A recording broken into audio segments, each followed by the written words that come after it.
साठोत्तरी कविता के प्रमुख कवियों पर आज हम बात करते हैं।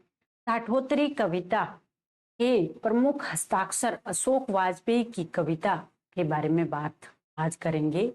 तो जो अशोक वाजपेयी है, उनकी कविता में या उनकी कविता की आत्मा कहें, रूह कहें, तो वो भारतीयता है। उनकी कविता में भारतीयता की झलक हर जगह हमको मिल जाती है। वे अपनी कविता में विनम्र प्रेम पिपासु दिखाई देते हैं, कभी अन्वेषी मनुष्य की तरह सामने आते हैं। उनका कविता का संसार भी विस्तृत है, तो उस विस्तृत संसार में वे अनेक प्रकार के कवि के रूप में दिखते हैं। कभी उन पर आगे का प्रभाव दिखाई देता है, कभी शमशेर का प्रभाव दिखाई देता है, कभी रघुवीर सहाय का प्रभाव दिखाई देता है, और कभी उनकी खुद की जो मौलिक कल्पना है वो दिखाई देती है। और जीवन और जगत के प्रेमी कवि के रूप में अशोक वाजपेयी का नाम है। और साठोत्तरी कविता में अगर बात करें तो इनकी कविता का काफी बड़ा नाम है। अशोक वाजपेयी के बारे में अगर बात करें तो इनका जन्म हुआ है दुर्ग छत्तीसगढ़ में 1941 में। 1941 दुर्ग छत्तीसगढ़। अशोक वाजपेयी का जन्म दुर्ग छत्तीसगढ़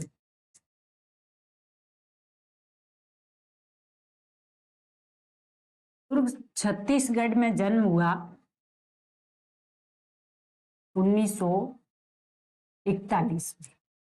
अशोक वाजपेयी का जन्म दुर्ग छत्तीसगढ़ में 1941 में हुआ था और ये भारतीय प्रशासनिक सेवा में चुने गए थे। लेकिन भारतीय प्रशासनिक सेवा में चुनने से पहले ही अशोक वाजपेयी एक कवि के रूप में नामित हो चुके थे। अर्थात कविताएं करना उन्होंने प्रशासनिक सेवा चुनने से पहले ही शुरू कर दिया था। उनके घर का माहौल बड़ा साहित्यिक था और उनको ताऊजी से कविताएं वगैरह सुनने को मिलती रहती थी और उनसे किताबें पढ़ने के लिए मिलती थी। इस वजह से उनका जो साहित्य के प्रति रुझान है वो बचपन से ही होने लग गया था। इस वजह से मूल नौकरी पर आने से पहले उन्होंने कवि के रूप में प्रसिद्धि प्राप्त कर ली थी और महात्मा गांधी राष्ट्रीय जो विश्वविद्यालय है उसके प्रथम कुलपति के रूप में अशोक वाजपेयी जी को चुना गया था। और इनकी कविता के मूल स्वर की अगर हम बात करें तो प्रेम और मृत्यु, प्रेम एवं मृत्यु के बीच का जो समय होता है उस पर इनकी अधिकतर कविताएं बात करती है। और एक और है गद्यात्मक कविताएं भी इन्होंने खूब सारी लिखी है। विकल्प उनकी एक प्रमुख गद्यात्मक कविता के रूप में जानी जाती है। इस प्रकार अशोक वाजपेयी के साहित्य की कई विशेषताएं हैं जिन पर हम बात करते हैं। किन से ये किस प्रकार से प्रभावित हुए उस पर भी बात करते हैं। तो सबसे पहले तो मुख्य बात क्या है कि भारतीय प्रशासनिक सेवा में ये रहे, लेकिन वहां से पहले इन्होंने प्रसिद्धि किसमें पाली? कवि के रूप में चर्चा पाली थी। भारतीय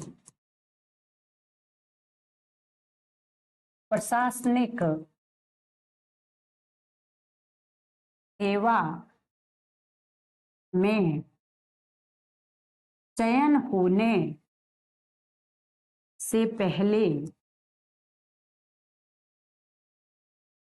कवि रूप में चर्चित, कवि रूप में चर्चित हो गई थी। यानी आईएएस बने उससे पहले ये कवि बन गई थी। और महात्मा गांधी अंतरराष्ट्रीय विश्वविद्यालय के प्रथम कुलपति का सौभाग्य किसे प्राप्त हुआ? अशोक वाजपेयी को। महात्मा गांधी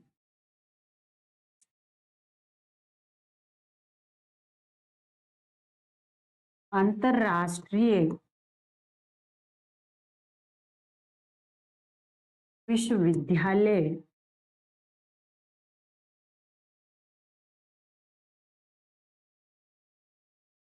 के कुलपति के रूप में चुने गए। यानी महात्मा गांधी अंतर्राष्ट्रीय विश्वविद्यालय है, उसके कुलपति के रूप में प्रथम व्यक्ति थे। महात्मा गांधी अंतर्राष्ट्रीय विश्वविद्यालय के प्रथम कुलपति के रूप में चुने गए। कौन? अशोक वाजपेयी। एक एक तथ्य को जो आधुनिक नए कवि है, बिल्कुल समकालीन दौर के, उनको अलग अलग से याद करना जरूरी है। तो अब अशोक वाजपेयी की कविता के मूल स्वर की बात करें तो उसमें एक ही बात महत्वपूर्ण है, मूल में एक ही बात है, वो है प्रेम व मृत्यु के बीच का जो समय होता है उसको रेखांकित करने का मुख्य रूप से काम करते हैं अशोक वाजपेयी। प्रेम व मृत्यु के बीच के समय को रेखांकित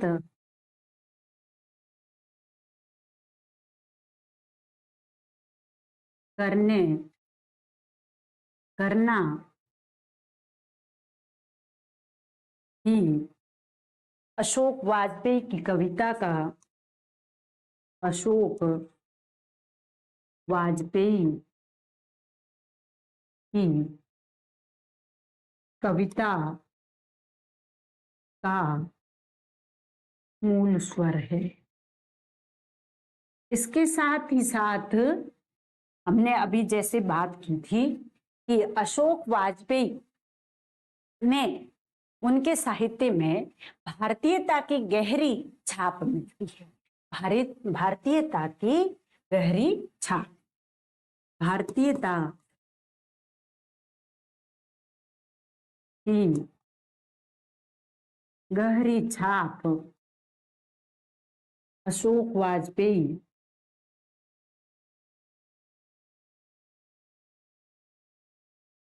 के साहित्य में, अशोक वाजपेयी के साहित्य में भारतीयता की गहरी छाप मिलती है। उसके साथ ही साथ ये विनम्र, प्रेम पिपासु, उत्सुक और अन्वेषी मनुष्य है।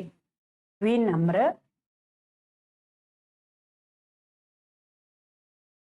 प्रेम पिपासु व उन्मुक्त व अन्वेषी प्रवृत्ति के धनी व्यक्ति कौन है? अशोक वाजपेयी। विनम्र, प्रेम पिपासु, उन्मुक्त, अन्वेषी प्रवृत्ति के हैं और जीवन और जगत के प्रेमी कवि है। यानी जीवन से जुड़ी हुई, अपने जीवन से, परिवार से जुड़ी हुई भी इन्होंने कविताएं लिखी। परिवार से जुड़ी हुई कविताएं भी अशोक वाजपेयी ने लिखी है। वे कहते हैं कि मेरे नाना का घर पाव भर जीरे में ब्रह्म भोज, जो उन्होंने लिखा है उसमें वे लिखते हैं कि मेरे नाना का घर मेरे घर के सामने ही था और आस पड़ोस पूरा परिवार और कुटुंब वाला था।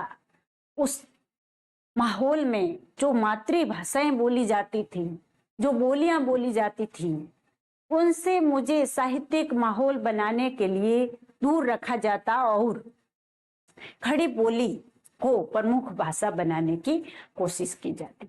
लेकिन जैसे जैसे कवि कहते हैं कि मैं बड़ा हुआ, वैसे वैसे उन मातृभाषाओं और संस्कारों का प्रभाव मेरे साथ साथ मेरी कविताओं में चलने लगता है और वो प्रभाव बाद में कविताओं में अपने आप बुंदेलखंड वगैरह का आ जाता है, ननियाल की तरफ से, वो पता ही नहीं चल पाता। तो जीवन और जगत के प्रेमी कवि है अशोक वाजपेयी। जीवन व जगत के प्रेमी कवि, जीवन व जगत के प्रेमी कवि अशोक वाजपेयी है। और अब हम बात करते हैं कि अशोक वाजपेयी पर किस कवि का किस रूप में प्रभाव है। अशोक वाजपेयी पर किस कवि का, 3-4 कवियों से ये मुख्य रूप से प्रभावित थे, उनकी विचारधाराओं से प्रभावित थे। तो कौन कौन से भाव उन्होंने उन कवियों से लिए, उस पर हम बात करते हैं।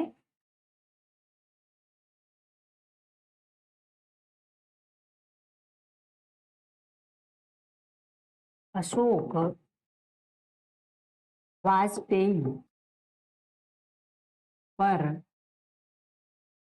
विभिन्न कवियों का प्रभाव किससे क्या लिया, किससे क्या लिया, किससे क्या लिया, बड़ी महत्वपूर्ण बात है। और ये जो हम किससे क्या ले रहे हैं, अशोक वाजपेयी वो खुद बताते हैं कि फलाने फलाने व्यक्ति से मैंने ये चीज सीखी। तो अलग से हमें अशोक वाजपेयी के साहित्य पर ज्यादा बात करने की आवश्यकता, उनकी प्रवृत्तियों पर बात करने की आवश्यकता नहीं होगी, क्योंकि जिन 3-4 कवियों से वे मुख्य रूप से प्रभावित हुए हैं, उन कवियों से ली गई जो विशेषताएं हैं, वे ही अशोक वाजपेयी के साहित्य की विशेषताएं हैं। तो सबसे पहला नाम जिनसे अशोक वाजपेयी प्रभावित होते हैं वो नाम है अगे का। वो नाम किसका है? अगे से क्या क्या सीखे? अगे से उन्होंने सीखा काव्य सौष्ठव यानी अभिव्यंजना पक्ष। क्या सीखा? काव्य सौष्ठव।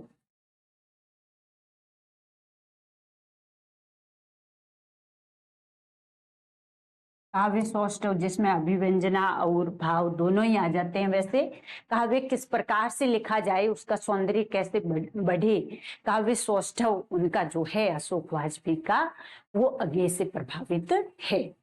फिर परिष्कार यानी भाषा का परिष्कार किस प्रकार से किया जाए, इस मामले में भी अशोक वाजपेयी पर किसका प्रभाव है? अगे का।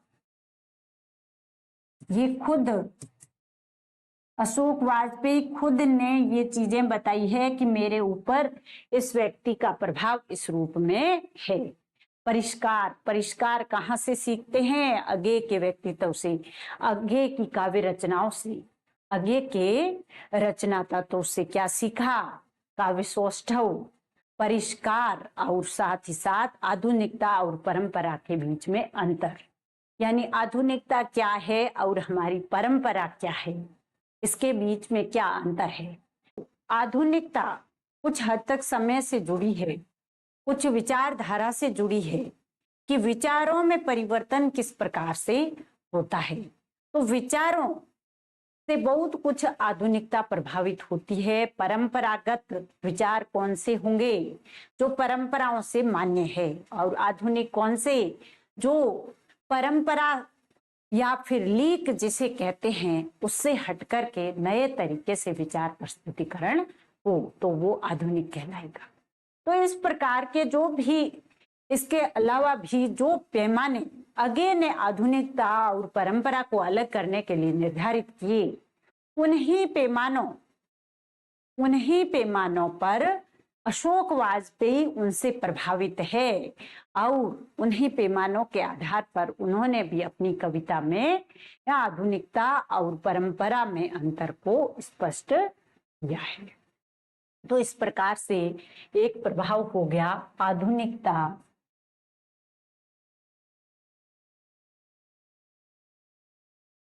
व परंपरा, आधुनिकता व परंपरा में अंतर, ये हम जो लिख रहे हैं ये क्या है कि अशोक वाजपेयी ने कौन से कवि से कौन सी शिक्षा प्राप्त की, किससे कौन सा विचार ग्रहण किया।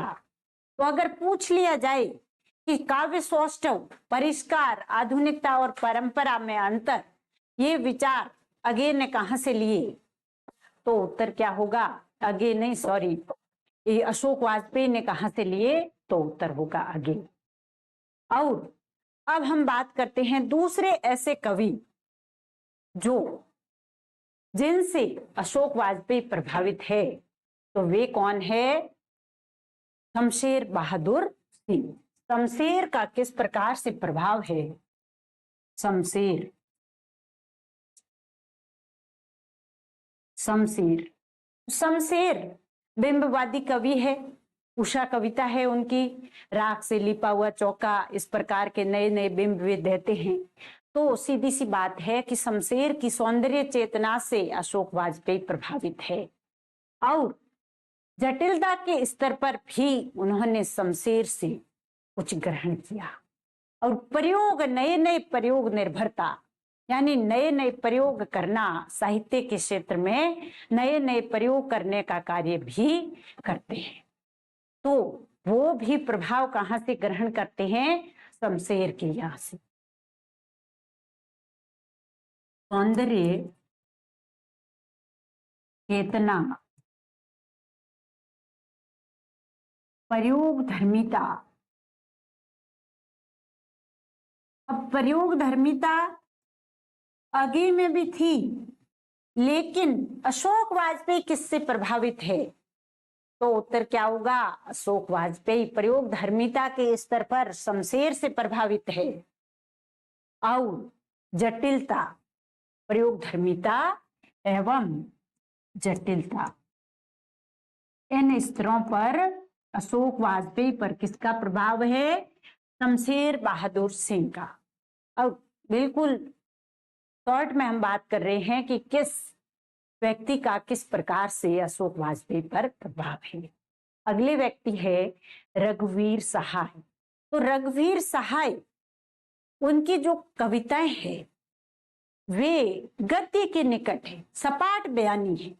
उनके खुद के शब्दों में ही कहें तो सपाट बयानी लिखी है रघुवीर सहाय ने, तो गद्य का तत्व उनमें अधिक है।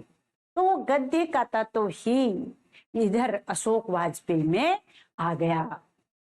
अशोक वाजपेयी में गद्य का तत्व आ गया। कैसे आया, किसके प्रभाव से आया, तो रघुवीर सहाय के प्रभाव। निपट गद्य की कविताओं में ढालना, यानी निपट गद्य को अपनी कविताओं में प्रवेश करवा देना, ये विशेषता अशोक वाजपेयी कहां से लेते हैं, सीधे स्वीकार करते हैं कि रघुवीर सहाय से मैंने भी लिया है। उनको पढ़ा होगा, समझा होगा, तब ये विशेषता उनके साथ जुड़ी। तीसरे हैं रघुवीर सहाय।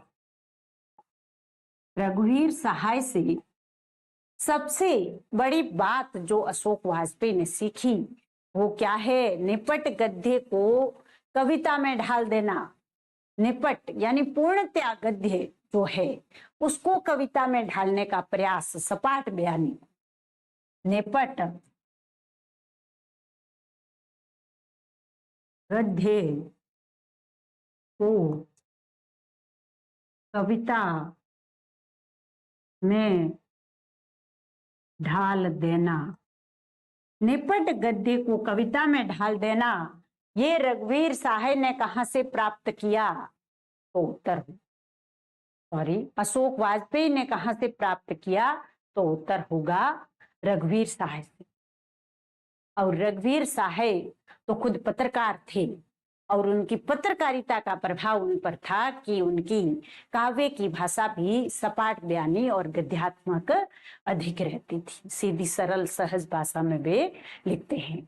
और आसपास के परिवेश के प्रति पत्रकार दृष्टि होने के कारण रघुवीर सहाय में जो सजगता थी, वही सजगता हम देखते हैं अशोक वाजपेयी में, वो वहां से मिलती है रघुवीर सहाय से। और आसपास के परिवेश को सबसे ज्यादा कौन व्यक्ति पढ़ता है, जो पत्रकारी दृष्टि का होगा, पत्रकार को अपने आस पड़ोस को ढंग से पढ़ना पड़ता है, पूरे देश को ही आस पड़ोस मानकर उसको उस परिवेश को उसे पढ़ना पड़ता है, तभी वह अच्छा पत्रकार हो सकता है। तो आसपास के परिवेश से सजगता व सतर्क संघर्ष को अपनी कविता में महिमा मंडित कर देना। आसपास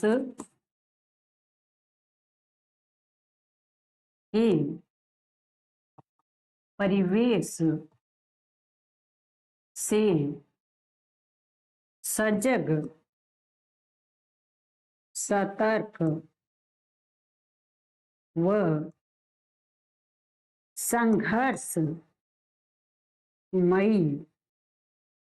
संघर्षमयी आसपास के परिवेश से ये सजग सतर्क एवं संघर्षमयी दृष्टि प्राप्त करना। किससे प्राप्त की? रघुवीर सहाय से।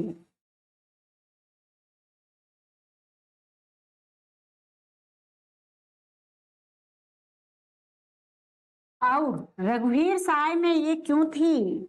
क्योंकि वे पेशे से पत्रकार थे, उनका मूल कार्य पत्रकारिता था, पत्रकारिता में बहुत अधिक उनको आनंद आता था। इस वजह से उनमें जो सपाट बयानी थी वो अशोक वाजपेयी में भी मिलती है। तो यहाँ पर जो हम प्रवृत्तियां लिख रहे हैं वही प्रवृत्तियां अशोक वाजपेयी खुद की है, अलग से उन प्रवृत्तियों को लिखने की आवश्यकता नहीं। अब अशोक वाजपेयी का आगे शमशेर और रघुवीर सहाय 3 व्यक्तियों से प्रभावित होना माना जाता है, जो उन्होंने खुद ने स्वीकार किया है। ठीक है, अब हम बात करते हैं कि भाई अशोक वाजपेयी किस प्रकार की कविता लिखते हैं। एक आध उदाहरण की बात करें तो वे कहते हैं कि कविता का स्रोत क्या है, कविता का स्रोत है क्या? तो कविता का स्रोत, कविता में शब्द कहाँ से आते हैं, वही बात वहां परंपरा वाली जुड़ जाएगी कि कोश से आते हैं या स्मृति से। उन्होंने अपनी उसमें पाव भर जीरे में ब्रह्म भोज में वो कहते हैं कि जो जो बुंदेलखंडी वातावरण मैंने पहले बचपन में महसूस किया, जिसे पूर्णतया मुझे जीने नहीं दिया गया, वो स्मृति से धीरे धीरे मेरे कविता में आ रहा है। तिनका तिनका उनकी एक कविता है, उसमें ये कविता के सोर्स बताते हैं कि कविता आती कहाँ से है। क्या कहते हैं कि कविता में शब्द कहाँ से आते हैं, फिर कोश से या स्मृति से। तिनका तिनका कविता, कविता में शब्द कहाँ से आते हैं, कोश से या स्मृति से। स्मृति से। ये पंक्ति किससे है? तिनका तिनका उनकी एक कविता है, उससे है। बहुत बड़ी गहरी बात है इसमें कि कविता का मूल उत्स क्या है, मूल स्रोत क्या है, कोश है या स्मृति है? स्मृति है। जो हमारी स्मृति में है वही हम कविता में शब्दों के माध्यम से ढाल देंगे। जो हमने पहले जिया है जीवन में वही हम कविता में ढाल सकते हैं। और डालेंगे कब? जब कवि होंगे। जब तक कवि नहीं है तब तक नहीं ढाल सकते। तो ये तिनका तिनका कविता से है। तिनका तिनका कविता से। किस कविता से है? तिनका तिनका कविता से ये पंक्ति ली गई है। और काव्य की उत्पत्ति के संबंध में भी यह पंक्ति बड़ी महत्वपूर्ण है। अशोक वाजपेयी की दृष्टि किस प्रकार से इन बातों को पकड़ रही है कि कविता कैसे बनती है? स्मृति से।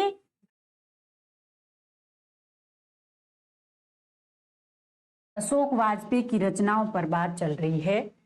शहर अब भी संभावना है 1966 प्रथम इनका काव्य संग्रह था।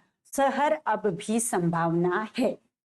और दूसरा है एक पतंग अनंत में, अगर इतने से तत्पुरुष, कहीं नहीं वहीं, बहुरी अकेला, थोड़ी सी जगह, घास में दुब का आदमी, अभिन्यो जो नहीं है,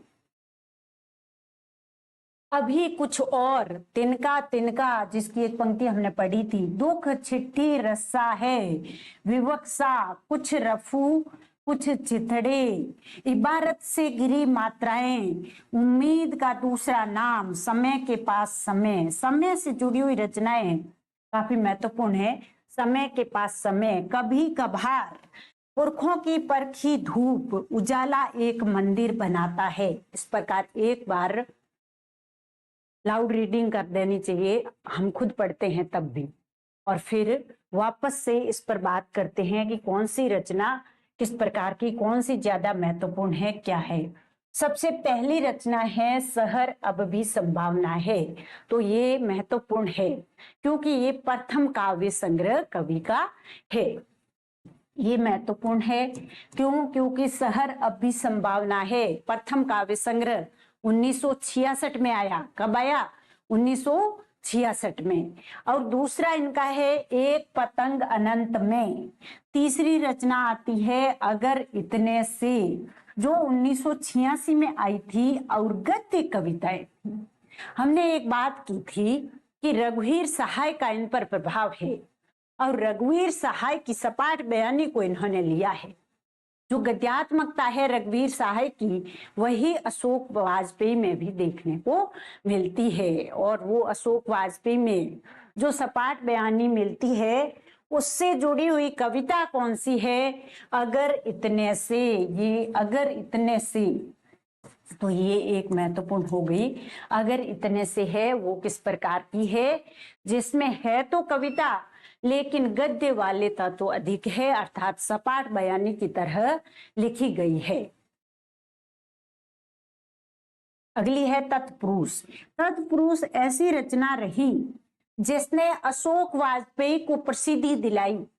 कवि को प्रसिद्धि दिलाने वाली रचना थी कौन सी? तत्पुरुष।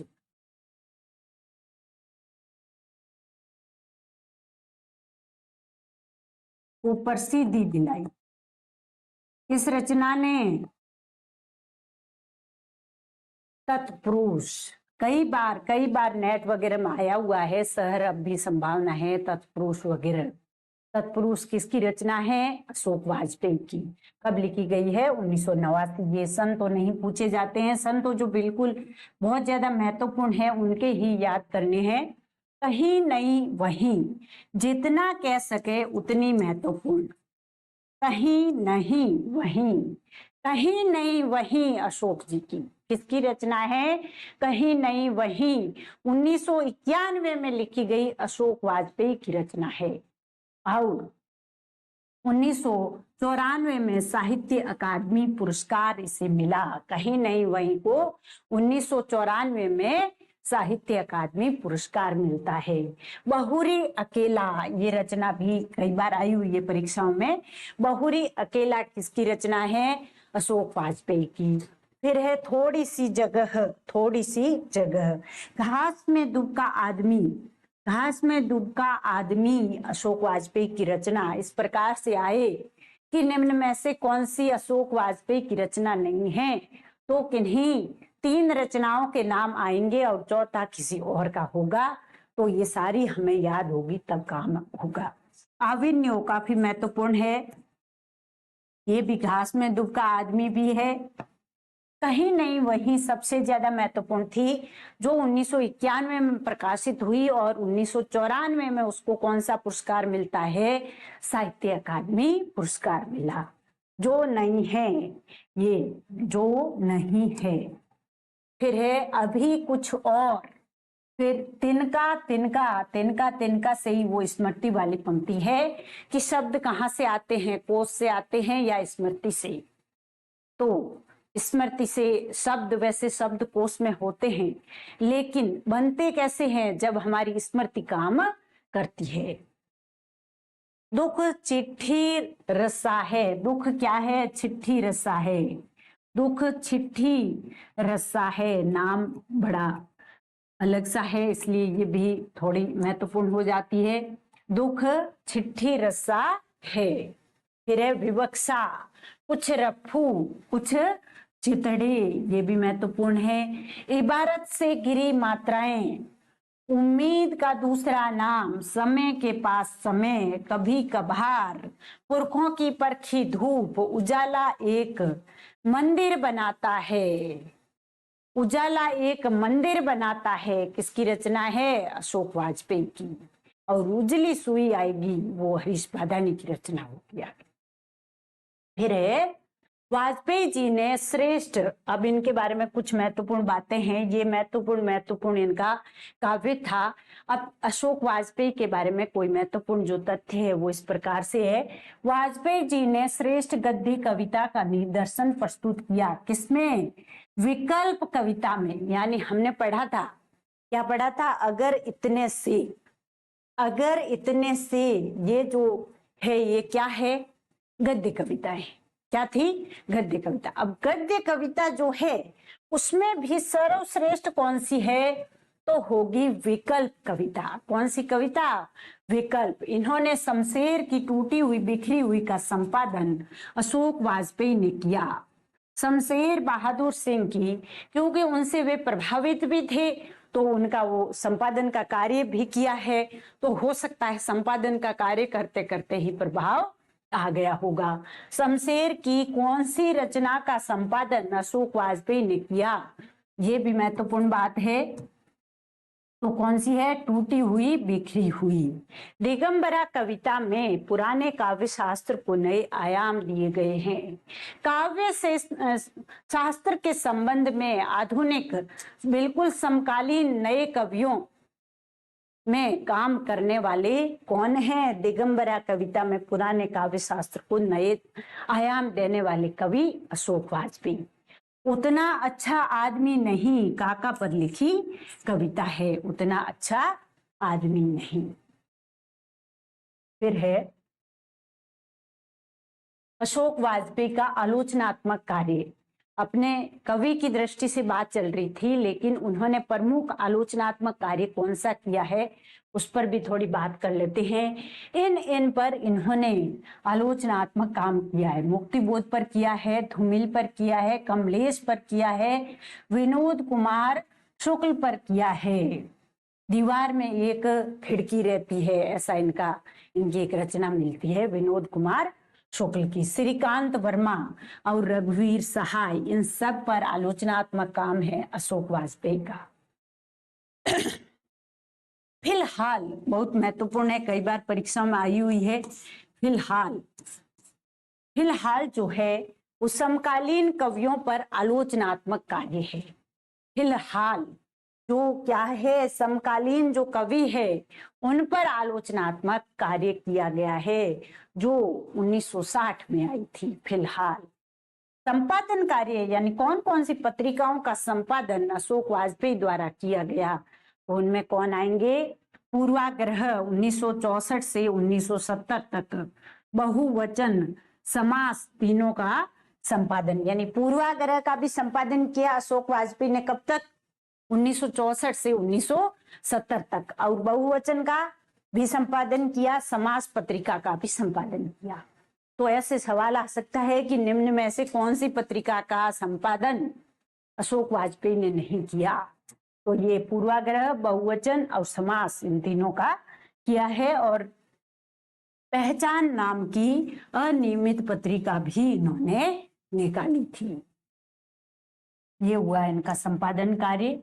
अब हम बात करते हैं अरुण कमल के बारे में। अशोक वाजपेयी भी समकालीन काव्य के हस्ताक्षर है। वैसे ही मार्क्सवाद से प्रभावित वामपंथी और जनवादी कवि के रूप में प्रसिद्ध अरुण कमल है, जो क्या कहते हैं, उनकी एक प्रसिद्ध कविता है कि सारा लोहा उन लोगों का अपनी केवल धार। यानी सारा का सारा माल तो पूंजीपतियों के पास है, अपने पास तो केवल धार है, यानी केवल काम बचा है। तो ये हमेशा शोषितों के पक्ष में खड़े होते हैं और इनकी सारा लोहा सब उन लोगों का अपनी केवल धार वाली कविता बड़ी प्रसिद्ध हुई है। अब अरुण कमल के बारे में हम बात करते हैं। अरुण कमल का जन्म कब हुआ था?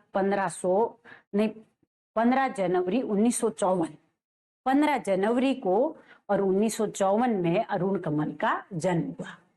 जन्म 15 जनवरी 1954। अरुण कमल का जन्म कब हुआ? 15 जनवरी 1954। रोहतास बिहार में इनका जन्म हुआ था। रोहतास बिहार, तो ये बिहार के रहने वाले थे। रोहतास, रोहतास बिहार। अरुण कमल का जन्म 15 जनवरी 1954, और कहाँ के रहने वाले थे? रोहतास बिहार के, रोहितासुगढ़, इसका नाम हमने पढ़ा था किसमें? पुरस्कार कहानी में हम पढ़ते रहते हैं पुरस्कार कहानी को, उसमें आता है रोहितासुगढ़। फिर अब हम बात करते हैं अरुण कमल के बारे में। तो अगर इनकी साहित्यिक दृष्टि देखी जाए तो प्रगतिशील काव्य चेतना के धनी माने जाते हैं अरुण कमल। अरुण कमल प्रगतिशील काव्य चेतना के धनी माने जाते हैं, यानी उनकी चेतना किस प्रकार की थी? प्रगतिशील थी। शोषण के विरुद्ध थे वे, और शोषित वर्ग के हमेशा समर्थक रहे। तो सर्वहारा वर्ग के प्रति सहानुभूति अरुण कमल के यहाँ पर पर्याप्त रूप से देखने को मिलती है। और आम जन के प्रति निष्ठा, फिर सर्वहारा वर्ग आया है तो आम जन के प्रति निष्ठा आएगी ही आएगी। प्रगतिशील चेतना के प्रमुख कवि, प्रगतिशील चेतना के प्रमुख कवि। और इनकी मुख्य विशेषता क्या है? प्रगतिशील चेतना के प्रमुख कवि है तो प्रगतिशील चेतना है तो ये जनवादी होंगे, वामपंथी होंगे, जनवादी एवं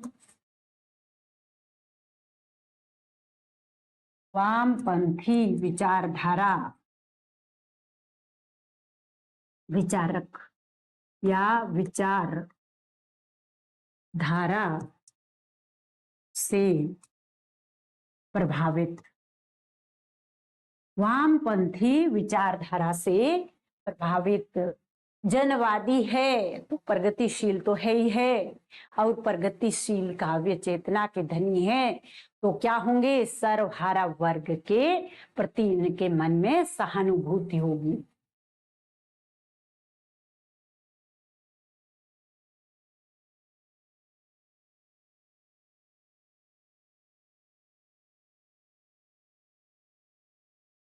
सर्वहारा वर्ग के प्रति सहानुभूति। सर्वहारा वर्ग, सर्वहारा वर्ग कौन सा होता है? आम जन, जिसमें मजदूर वगैरह आते हैं। दो वर्ग माने गए हैं मार्क्स द्वारा, एक है शोषक वर्ग और एक है शोषित वर्ग। तो जो शोषित वर्ग है उसी को सर्वहारा वर्ग कहते हैं, और उस सर्वहारा वर्ग के प्रति अरुण कमल के यहाँ पर क्या मिलती है? पक्षधरता मिलती है, और प्रगतिशील काव्य चेतना के लिए धनी है। आम जन में निष्ठा अपने आप हो जाएगी, क्यों? क्योंकि सर्वहारा के प्रति है, तो आम जन में निष्ठा।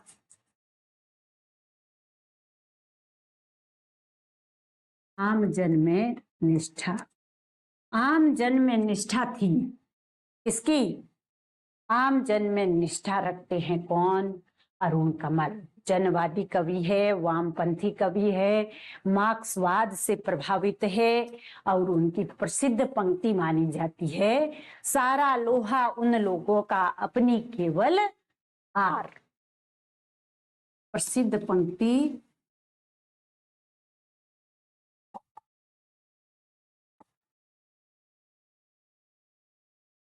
सारा लोहा उन लोगों का अपनी केवल धार, अपनी केवल धार, सारा लोहा उन लोगों का अपनी केवल धार, यानी सारी की सारी संपत्ति तो उन लोगों की अपने पास तो केवल धार है, अर्थात केवल मजदूरी हम कर सकते हैं, लेकिन मुनाफा तो पूंजीपति वर्ग उठाता है। ये है सर्वहारा वर्ग की विचारधारा और उसी से अरुण कमल प्रभावित है।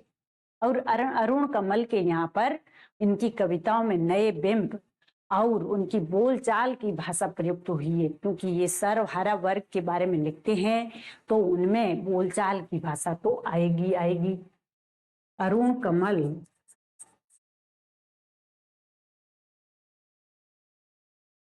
ने नए बिंबों का प्रयोग किया एवं बोलचाल की भाषा उनकी मुख्य विशेषता है, मुख्य विशेषता है।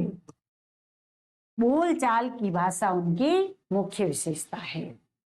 और आप बीती और जग बीती कहना तो कोई उनसे सीखे, यानी अपने व्यक्तित्व के बारे में जितना अरुण कमल बताना चाहते हैं उससे ज्यादा अपने समकालीन आम जन के बारे में वे ज्यादा कहते हैं। तो इसे हम इस प्रकार से कह सकते हैं कि आप बीती व पर बीती या जग बीती कहने में कुशल व्यक्ति, कुशल व्यक्ति, आप बीती और जग बीती कहने में कुशल व्यक्ति, आप बीती और जग बीती कहने में कुशल व्यक्ति है कौन? अरुण कमल। इसकी बात चल रही है अरुण कमल की।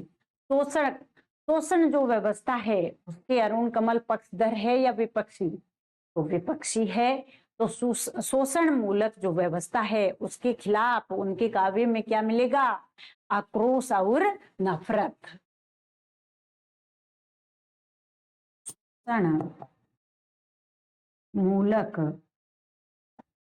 व्यवस्था के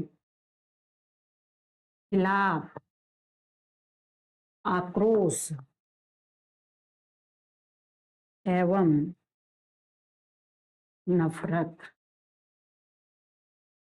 शोषण मूलक व्यवस्था के खिलाफ आक्रोश एवं नफरत किसके यहाँ पर देखने को मिलती है? अरुण कमल के यहाँ। और नई मानवीय व्यवस्था, जहाँ शोषण की बात हो रही है तो कवि खुद क्या चाहता है? नई व्यवस्था चाहता है, नई मानवीय व्यवस्था हो जिसमें सबको समान अधिकार हो। नई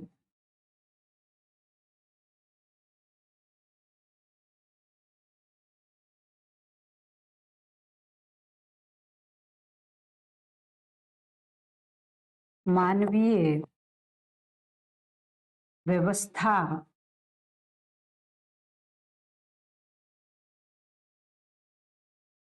के पक्षधर, नई मानवीय व्यवस्था के पक्षधर है। और नई व्यवस्था में क्या होना चाहिए?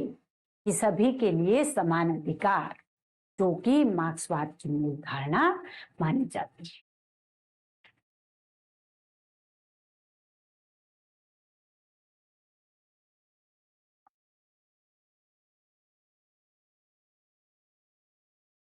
समान अधिकार युक्त, सभी के लिए समान अधिकार से युक्त नई व्यवस्था के पक्षधर है अरुण कमल।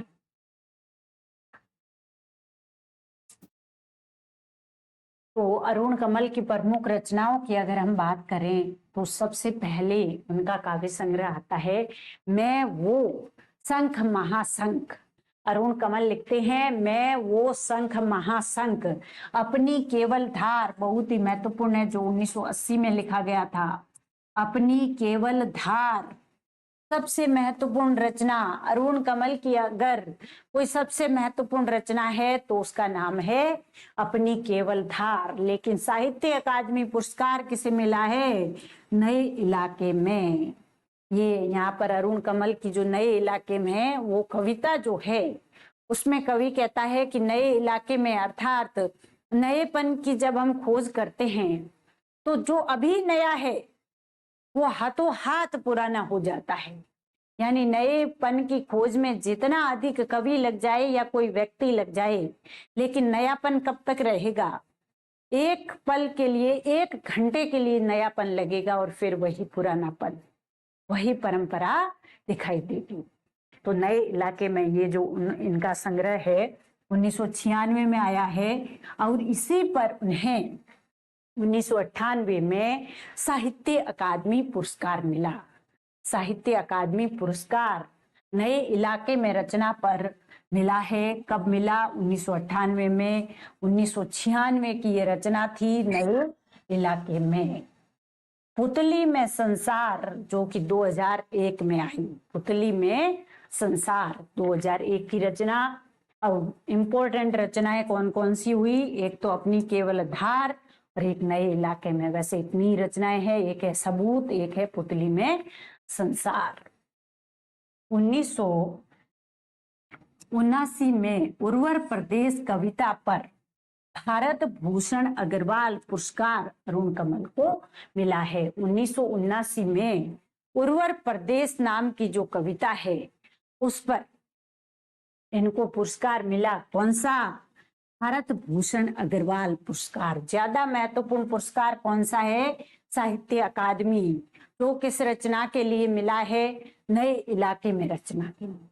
कौन सी रचना? नए इलाके में, जो कब लिखी गई? 1996 में, और पुरस्कार मिल गया 1998 में। और उर्वर प्रदेश के लिए उन्हें मिला था भारत भूषण अग्रवाल पुरस्कार। कविता और समय एवं गोलमेज आलोचनात्मक कृतियां हैं। कविता और समय एवं गोलमेज जो है वे क्या है? आलोचनात्मक कृतियां हैं। गोलमेज में साहित्य व जीवन के प्रश्नों पर वार्ता, वैचारिक आदान प्रदान किया गया है। यानी गोलमेज एक गोल टेबल हो, उसके चारों तरफ बैठ जाए और सम्मेलन किया जाए, उसे कहते हैं गोलमेज। जैसे इतिहास में हुए थे गोलमेज सम्मेलन।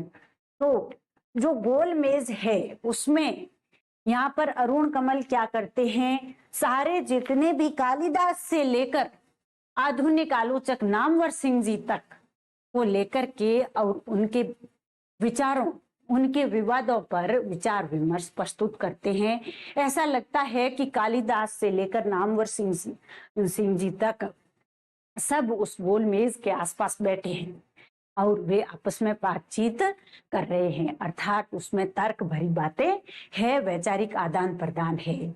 कालिदास से लेकर नामवर सिंह तक पर मूल प्रश्न पूछे और विवादों पर बातचीत की है। पाठबद्ध एवं समाजबद्ध आलोचना है। यानी पाठबद्ध भी है, यानी साहित्य की आलोचना भी कर रहे हैं यहाँ पर, और उसके साथ ही साथ समाजबद्ध यानी समाज से जोड़कर भी वे उन विचारों को देख रहे हैं। इस प्रकार से ये दो इनकी आलोचनात्मक कृतियां महत्वपूर्ण है। एक है कविता और समय और दूसरी है गोलमेज। तो अरुण कमल का ये साहित्य है। और अरुण कमल ने कुछ और काम किए हैं, जैसे एक आत्मकथा है मायकू वेस्पो की आत्मकथा है उसका, और जंगल बुक जो प्रसिद्ध रचना है, उन दोनों का हिंदी में अनुवाद किया। और उसके साथ ही साथ देखिए हिंदी के युवा कवियों की कविताओं का अंग्रेजी में अनुवाद किया। हिंदी के जो युवा कवि है, बहुत सारे कवियों की कविताओं का किया होगा इसलिए नाम नहीं दिया गया है। हिंदी के बहुत सारे युवा कवियों की जो हिंदी में कविताएं लिखी गई थी उनका अंग्रेजी में अनुवाद किया किसने? अरुण कमल ने। और किस नाम से प्रकाशित हुआ? वॉइसेस, वॉइसेस नाम से अनुवाद किया। और ये बड़ा महत्वपूर्ण है। सर्वहारा वर्ग की सहानुभूति से जुड़ी अरुण कमल की प्रमुख कविता है कोई नहीं जानता कब बंद हो जाएगी मिल, किनकी होगी छंटनी, किनकी कटेगी तनख्वाहें। सीधा सा अर्थ है कि मजदूर या सर्वहारा वर्ग जो है, श्रमिक जो है, उनके पक्ष में लिख रहे हैं अरुण कमल। लिखते हैं कि फैक्ट्री जाने वाले मजदूर को ये पता नहीं रहता कि कब ये मिल बंद हो जाएगी, ये काम बंद हो जाएगा और हमें वहां पर नहीं रखा जाएगा, तब हमारा घर कैसे चलेगा। और उसके साथ ही साथ आगे कहते हैं कि मिल बंद ना होए तो मशीनें आ गई तो कुछ मजदूरों की छटनी हो जाएगी। छटनी होगी तब किसकी हो जाएगी? किसके घर का चूल्हा बंद हो जाएगा? यही सोचने वाली बात है। अब है आलोक धनवा। आलोक धनवा, आलोक धनवा ने बहुत कम कविताएं लिखी, लेकिन कम कविता लिखकर भी आलोक धनवा ने बहुत अधिक प्रसिद्धि प्राप्त कर ली। आलोक धनवा का जन्म बिहार के मुंगेर जनपद में हुआ था और ये समय था लगभग जुलाई 1948 का। जुलाई 1948 जन्म।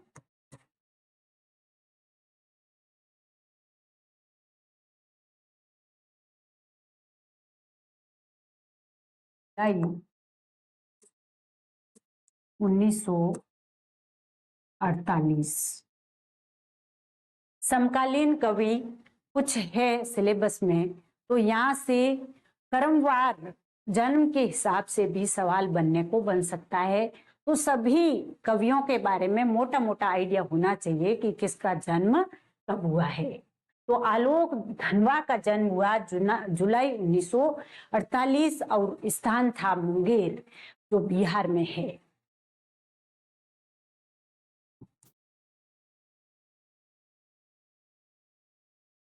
फिर बिहार, मुंगेर बिहार के रहने वाले थे। और आलोक धनवा खुद अपने बारे में कहते हैं कि बैल बहिमा नाम के छोटे से गांव का रहने वाला हूं और वहां पर गंगा नदी के किनारे ही मेरा स्कूल था। तो वहां उस प्राकृतिक सौंदर्य में रहा तो मेरी अपने आप इच्छा हो जाने लगी कि मैं भी कुछ अच्छा सा लिखूं और कवि बनूं। तो संवेदनशीलता मेरे अंदर वहीं से आ गई और बहुत कम कविता और सुंदर सुंदर पतंग जैसी कविताएं उन्होंने लिखी है।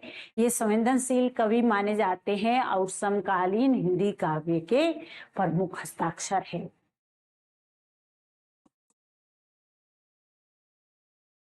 संवेदनशील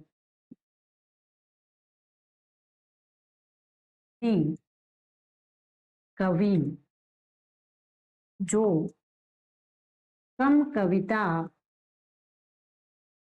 लिखकर समकालीन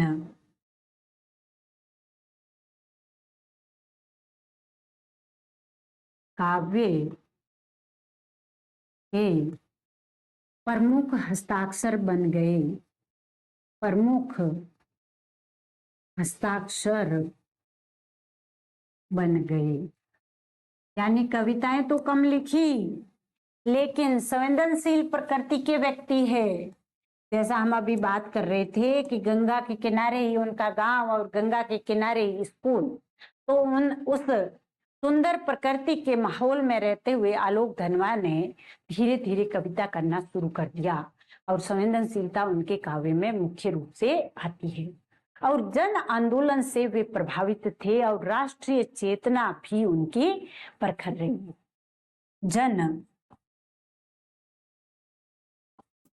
आंदोलनों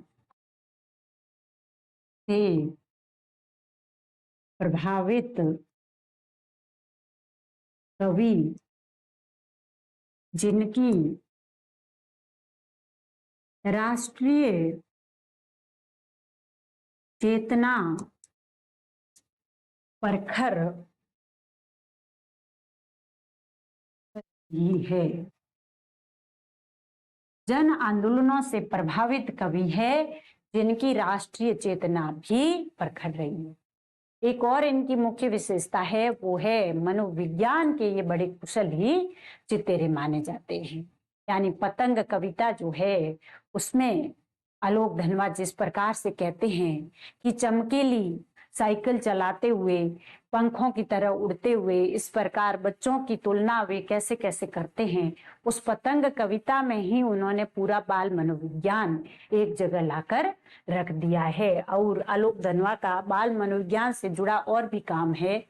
उन्होंने जो बचपन किस प्रकार से आज के समय में उलझे हुए जीवन में बच्चों से छीनता जा रहा है उस पर भी बात की है। बाल मनोविज्ञान के कुशल चितेरे और सबसे अच्छा उदाहरण है पतंग कविता, इसमें वे कहते हैं इशारों से बुलाते हुए, साइकिल चलाते हुए, छतों के किनारे तक जाते हुए, मुंडेर से वापस मुड़ते हुए, इस प्रकार से मतलब एक बच्चा कैसा अपना जीवन जीता है उस पर उनकी पूरी बात है। बाल मनोविज्ञान के कुशल चितेरे केवल उनकी बच्चे जो हरकतें करते हैं वो ही नहीं, बच्चे किस प्रकार से दुखी भी हो सकते हैं उस पर भी उनका अच्छा काव्य चित्रण है। अब हम इनकी रचनाओं पर बात कर लें। कम ही रचनाएं हैं, दुनिया रोज बनती है 1998 में आया था एकमात्र काव्य संग्रह। याद करने की दृष्टि से सुकून वाली बात है कि दुनिया रोज बनती है 1998 में आया एकमात्र काव्य संग्रह है किसका? आलोक धनवा का। आलोक धनवा की रचनाएं। तो दुनिया रोज बनती है कब प्रकाशित हुआ? एक ही काव्य संग्रह है, तो उसके प्रकाशन की का ईयर भी याद होना चाहिए। तो कौन सा है? 1998 में। और एक और है 70 के दशक की कविताएं। कोई बड़ा काव्य संग्रह नहीं है, उसमें उन्होंने कुछ कविताओं का संकलन किया है जो 70 के दशक में लिखी गई थी। फिर प्रसिद्ध एक एक कविता कौन सी है? जनता का आदमी, गोली दागो पोस्टर, कपड़े के जूते, ब्रूनो की बेटियां, पतंग, भागी हुई लड़कियां और भूखा बच्चा। यानी भूख पर भी लिख दिया, भागी लड़की पर भी लिखा। पतंग बाल मनोविज्ञान से जुड़ी है।